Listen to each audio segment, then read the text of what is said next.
दिव्या, ए, दिव्या, सुनो बेटी, दिल छोटा ना करो। कोई दूसरा बकरा फंसाओ जो हमें बंगला तोहफे में दे सके। दिव्या रुको। छोड़ो मुझे। देखो दिव्या, मुझे तुम पहली नजर में ही पसंद आ गई थी। दिव्या, जिस तरह तुम इन पेड़ पौधों और कुदरत से प्यार करती हो ना, बिल्कुल वैसे ही मैं तुमसे प्यार करता हूँ। मैंने तुम्हारे लिए फैक्ट्री छोड़ दी, अब तुम मुझे मत छोड़ के जाना। ये फिल्मों वाले डायलॉग कहीं और जाकर मारो मिस्टर, मैं नहीं फंसने वाली। अपनी एक गंदी शक्ल लेके निकलो। मैं जानता हूँ तुम दूसरी लड़कियों की तरह आसानी से नहीं पटोगी, पर जब तक हाँ नहीं कहोगी मैं तुम्हारा पीछा नहीं छोड़ूंगा। दिव्या, दिव्या, सुनो भैया, दिव्या का पता चल गया।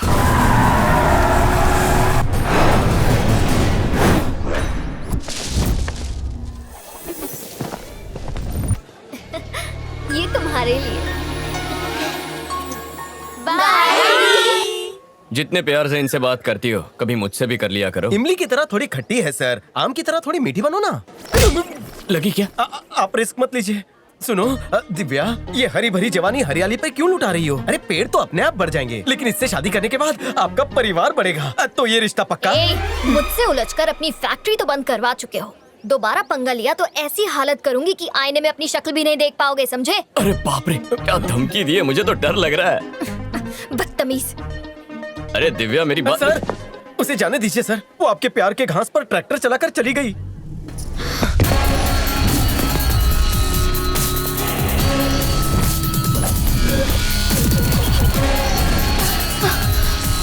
कौन है बे तू? अबे सुन, अगर तू एक शेर है और वो लड़की तेरा शिकार है, तो पता है मैं कौन हूँ? शिकारी हूँ।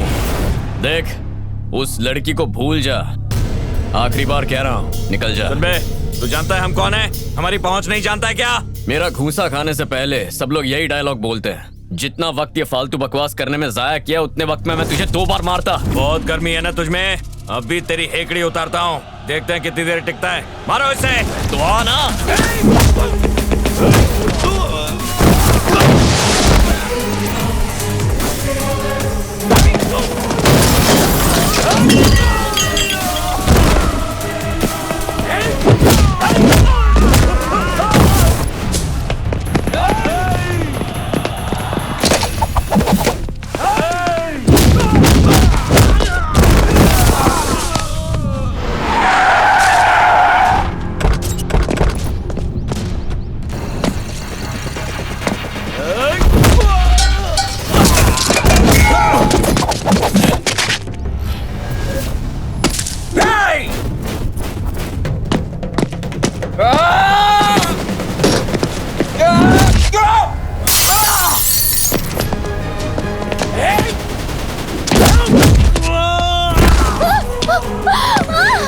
कहाँ जा रही है?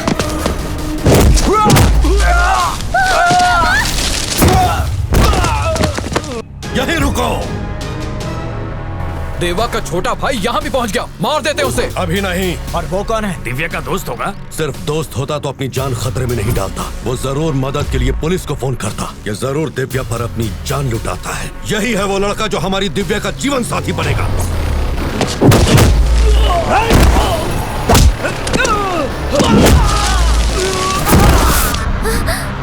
पापा, आप यहाँ? चलो। मैं नहीं जाऊंगी। एक शब्द नहीं, चलो।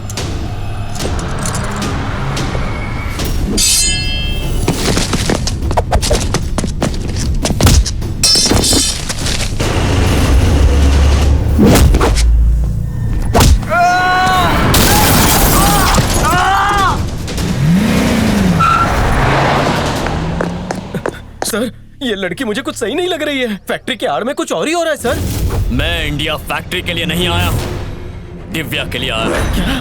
दिव्या के नाम पे अपनी फैक्ट्री पर केस करवाने वाला मैं हूँ। उसके पापा को फोन करके यहाँ बुलाने वाला भी मैं ही हूँ। मेरी कहानी की शुरुआत दिव्या से ही होती है और मेरी कहानी का अंत भी दिव्या से ही होगा।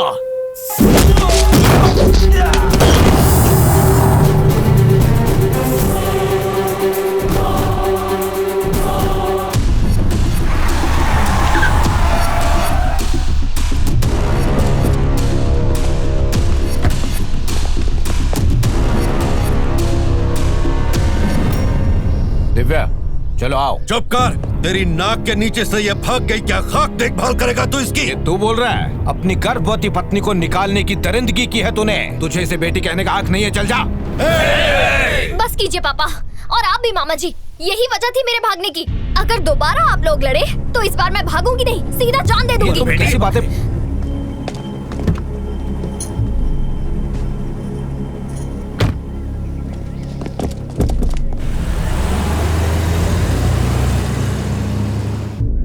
वो कौन था जिसने दिव्या की जान बचाई? पता नहीं कौन था, पर उस लड़के ने छोटे मालिक की हड्डी पसली एक कर दी। तुम लोग देखते रहे। उससे पंगा लिया तो वो आपको नारियल की तरह छील के पी जाएगा भैया। वो लड़का कौन है, कहाँ से आया है, उसकी पूरी कुंडली चाहिए मुझे। इसका मतलब है कि आप विदेश से अपनी फैक्ट्री के लिए नहीं, उस लड़की के लिए आए? ये क्या राज है? इस कहानी की शुरुआत मेरी माँ से होती है। मुझे लगा मेरी सगाई से मेरी माँ को खुशी होगी, लेकिन मेरी सगाई के बाद पता चला कि वो बहुत दुखी है। देखा माँ, हरा दिया ना आपको। मैंने ऐसा गेम खेला कि आप चारों खाने चित हो गई। मैंने तुम्हारी शादी को लेकर कितने सपने देखे थे। सोचा था अपनी पसंद की बहू लेकर आऊंगी, सोचा मेरी गलती तुम सुधार लोगे। अब क्या कह रही है? हुआ क्या है? मैंने तुमसे बहुत बड़ी बात छुपाई है, और वो ये कि मैं अनाथ हूँ। 6 साल की थी तभी माता पिता गुजर गए। बापू ने ही मुझे पाला पोसा है। उनके परिवार ने मुझे बहुत प्यार दिया। बेटा, ये सालों पुरानी बात है। मेरे और बापू के पिता अच्छे दोस्त थे। पिताजी के गुजरने के बाद बापू और उनके भाइयों ने मेरा ख्याल रखा। बापू के एक बचपन के दोस्त थे, उनका नाम था बल्ली ठाकुर। बल्ली ठाकुर की 4 बहनें थी। दोस्ती को रिश्तेदारी में बदलने के लिए मेरी शादी बल्ली ठाकुर से तय हुई और उनकी बहनों की शादी बापू और उनके भाइयों से तय हुई। मेरी पढ़ाई खत्म होते ही बल्ली के साथ मेरी शादी होने वाली थी। इस बीच बापू और उनके भाइयों की शादी हो चुकी थी, पर मुझे तुम्हारे पापा से प्यार हो गया था। मुझ में हिम्मत नहीं थी बापू को ये सच बताने की, इसलिए मैंने बल्ली को सब बता दिया। तुम ये क्या कह रहे हो? मैं ये शादी नहीं कर सकता। सारी तैयारियां हो चुकी हैं, सारे न्योते पड़ चुके हैं, तुम इनकार कैसे कर सकते हो? तुम्हारी बहनें और हम सब कितने खुश थे। कुंडली के मुताबिक हमारी शादी नहीं हो सकती। शादी नहीं हुई तो उसकी बदनामी होगी। वो मैं नहीं जानता, लेकिन मैं ये शादी नहीं कर सकता। माफ कीजिए। लेकिन बल्ली ने हमारी शादी कोर्ट में करवा के हमें गांव से बाहर भेज दिया। बल्ली ठाकुर के बहुत उपकार हैं हम पर। बापू को ये बात पता चल गई और बल्ली से रिश्ता तोड़ लिया। निकल यहाँ से। मेरी बहन को भगाकर उसकी शादी करवा दी, मैं कभी क्षमा नहीं करूंगा तुझे। अब मैं इसका दंड तेरी बहनों को घर से निकाल कर तुझे दूंगा। पति होते हुए भी तेरी बहनें विधवा का जीवन व्यतीत करेंगी। अपनी बहनों को उस हालत में देखकर तू जीवन भर खून के आंसू रोएगा। चलो निकलो, निकलो यहाँ से। निकलो, निकलो। उस वक्त बल्ली की बड़ी बहन पेट से थी। उन्होंने एक प्यारी सी बेटी को जन्म दिया। बापू बच्ची को घर लाना चाहते थे, पर बल्ली ने देने से इनकार कर दिया। बात अदालत तक चली गई। अदालत ने ये फैसला लिया कि बच्ची हमेशा के लिए माँ के पास रहेगी, पर उसके पिता महीने में एक बार उससे आकर मिल सकते हैं। उसी दिन के बाद मैंने एक फैसला लिया था कि तुम्हारी शादी मैं दिव्या से करवाऊंगी, ताकि जो गलती मैंने की है उसकी माफी मांग सकूं। तो इस बारे में मैंने बल्ली से बात की। सरस्वती, तुम्हारे इस फैसले से कुछ भी बदलने वाला नहीं है। तुम तो जानती ही हो, तुम्हारे लिए सबके दिलों में नफरत घर कर चुकी है। दिव्या को बहू बनाने का सपना छोड़ दो। मेरी वजह से दोनों की दोस्ती टूट गई। सोचा था ये रिश्ता करवा के अपना प्रायश्चित कर पाऊंगी, पर सब कुछ उल्टा हो गया। नहीं रो मत, इसमें तुम्हारी कोई गलती नहीं है माँ। तुम्हारी अधूरी ख्वाहिश को मैं पूरा करूंगा। माफ करना माँ, मैं पैसे कमाना तो सीख गया, पर रिश्ते बनाना नहीं सीख पाया। मैं अपने देश वापस जाऊंगा और उन लोगों का भरोसा जीतकर दिव्या को इस घर की बहू बनाकर रहूंगा। फिर मैंने दिव्या से जुड़ी जानकारी निकालने की कोशिश की, तब मुझे ग्रीन आर्मी के बारे में पता चला। फिर मैंने एक प्लान बनाया, खुद ग्रीन आर्मी को मेरी फैक्ट्री के खिलाफ भड़काकर फैक्ट्री को बंद करवाया और दिव्या से मिलने का बहाना ढूंढा। अब दिव्या का दिल जीतने के लिए उसके परिवार से मिलना होगा। ए, रुको, तुम लोग कौन हो? हे, आप लोग कौन है? मेरे भैया भूपेंद्र, नागेंद्र, देवेंद्र और ये धर्मेंद्र। जितेंद्र नहीं है? मरना है क्या? मैं कैसे मान लूं कि तुम दिव्या से सच्चा प्यार करते हो? आप कहें तो साबित करके दिखा दो। कैसे करोगे? जैसे आप चाहें। तुम्हें मार डालूं तो? कब और कहां? अगर किसी ने दिव्या पर आंख उठाई तो? बर्बाद कर दूंगा उसे। उसे खुश रखोगे? उसे पलकों पर बिठाऊंगा। दामाद जी, इतनी जल्दी मान गए? पहली बार देख के ही पसंद कर लिया था। जल्द ही तुम दोनों की शादी करवा दूंगा। सर, दरअसल दिव्या मुझसे थोड़ी सी नाराज है। मुझे आपसे बस कुछ दिनों की मोहलत चाहिए। मैं सब संभाल लूंगा। हेलो पापा। बेटी, मैंने तुम्हारे लिए एक अच्छा लड़का देखा है। वो तुम्हें हर खुशी देगा। देखिए पापा, बस मुझे झूठे वादे करने वाले लड़के बिल्कुल नहीं पसंद। बहुत ही अच्छा लड़का है बेटी, तुम्हें जरूर पसंद आएगा। मेरी बात मानो और उससे एक बार मिल लो। ठीक है, और तो कुछ नहीं है ना? जी ठीक है। बाकी हाँ, काम ओके। हम लोगों ने कर लिया। किसका फोन था बेटा?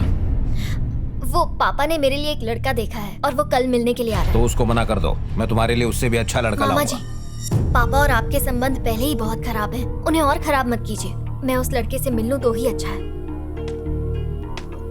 देखो, ये क्या कर रही है इसे खुद पता नहीं है। इसके बाप का भेजा हुआ कोई भी लड़का आए तो उसे रवाना कर दो, और अगर अड़ जाए तो खत्म कर दो।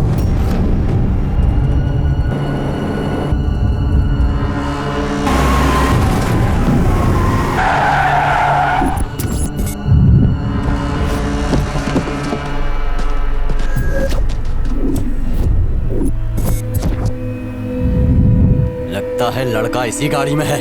जाओ, जाके खत्म कर दो इसे।